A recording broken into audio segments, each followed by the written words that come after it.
Hi, it's Steve. Today we'd like to show you how to change the blower assembly on your wall oven. If your blower assembly fails, the controls in your wall oven may overheat and cause some serious damage.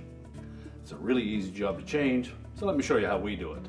Now to do this repair, we will need to remove the wall oven from your cabinets, so the first thing we'll need to do is to disconnect power. Locate your electrical panel, remove the appropriate fuses or turn off the appropriate breaker, and then we'll need to pull it far enough forward that we can disconnect the harness connector to your electrical box. If you require an electrician to do this job, you should contact one ahead of time. Once we've done that, we can pull that oven out far enough, get it on a suitable work surface that will support the weight of it, and then we'll need to get to the back of the oven to do the repair. Now that we have the wall oven removed from the cabinets and it's on a suitable work surface, we're next going to remove this back panel as well as this top piece so that we can access that blower housing.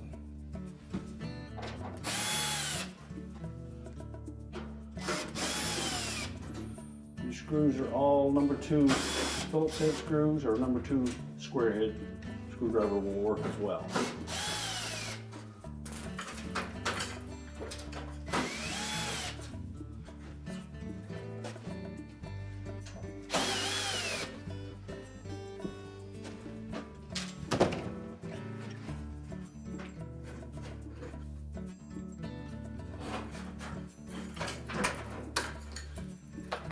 You may also need to release the screw that secures the clamp for that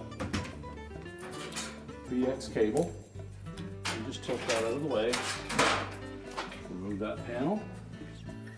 Next, remove 2 screws on either side of that short panel across the top.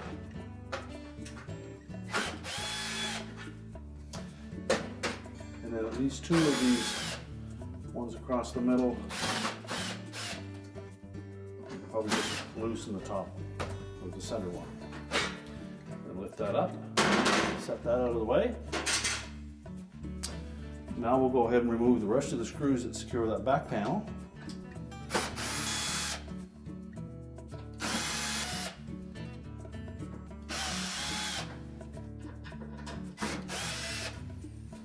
Now once we've removed all the screws, you should be able to lift up on that panel and then just set that aside. Well, that gives us access to the existing blower housing. It's mounted with 2 screws to these L-shaped brackets. If your model does not have that style of a bracket, there are new brackets included with the kit, and just follow the instructions to install it on your model. Otherwise, we're simply going to remove 4 screws at the rear, leaving the brackets intact. Now once we remove the 4 mounting screws across the back, there's also another screw that attaches to that small piece of ductwork there. So just pull that foam seal down out of the way, expose the head of that screw, and remove that one. Now we should be able to lift that assembly up out of the way. We can pull it far enough forward that we can disconnect the wires to the connectors. Just check both of those, make sure there's no signs of arcing or corrosion, and if so, you'll need to replace them. We can then discard the old motor assembly. Now, if you didn't have to change your mounting brackets, we can continue with our repair. So our next step will be to reconnect those 2 wires to the motor. Make sure they go on nice and firm and snug. And we're going to position that motor so that these mounting tabs are on the outside of those mounting brackets. But we'll slide that tab on that vent portion over the outside.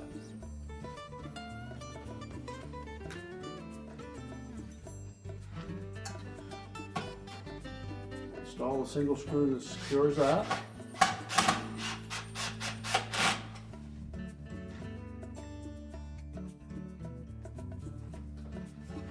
Line up the screws on the mounting bracket.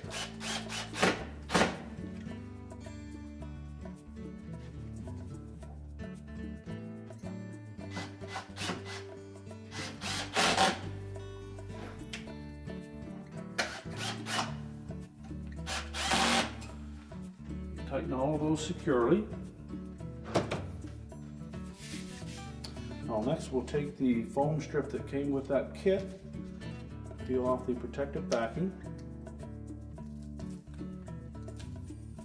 It is a self-adhesive foam seal. It's going to lay right across the back of that housing. That's to prevent vibration against the back panel. So carefully center it.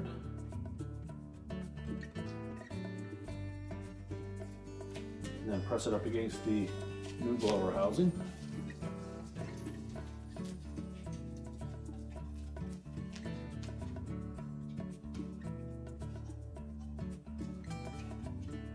Make sure it's properly adhered. We can now reinstall the back panel.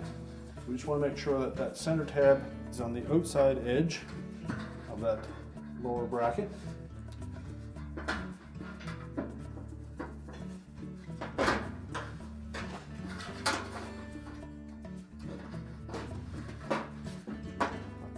Make sure the outside edges are tucked inside of that bracket.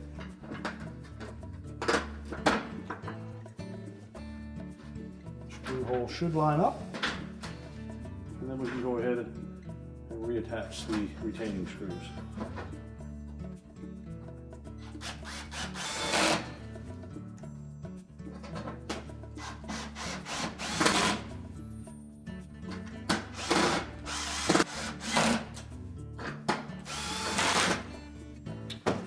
Now, once we have the center back panel installed, we can now go ahead and put that top piece across. We're going to tuck this piece in behind that back panel. Line up that center screw, fit it into the notch.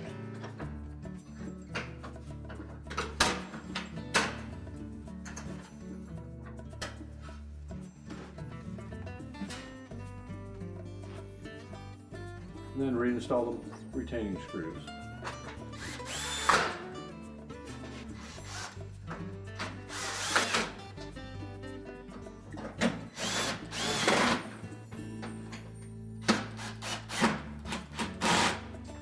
Make sure that all of these screws are tight so that we don't create any vibration.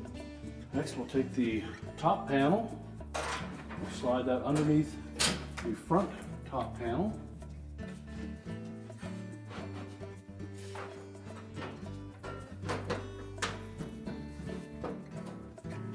And again, reinstall the retaining screws.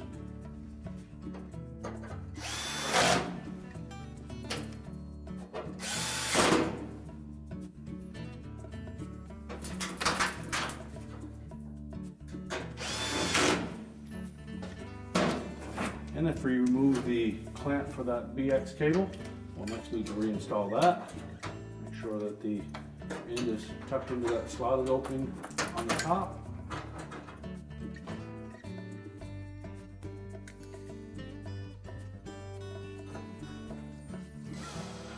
And then secure it with a screw. Make sure there's no strain on that cable. Now we're ready to put the oven back into the wall cavity and reconnect the wire harness. Now once we have the wall oven pushed back into the cabinets and reconnect the power, our repair is complete.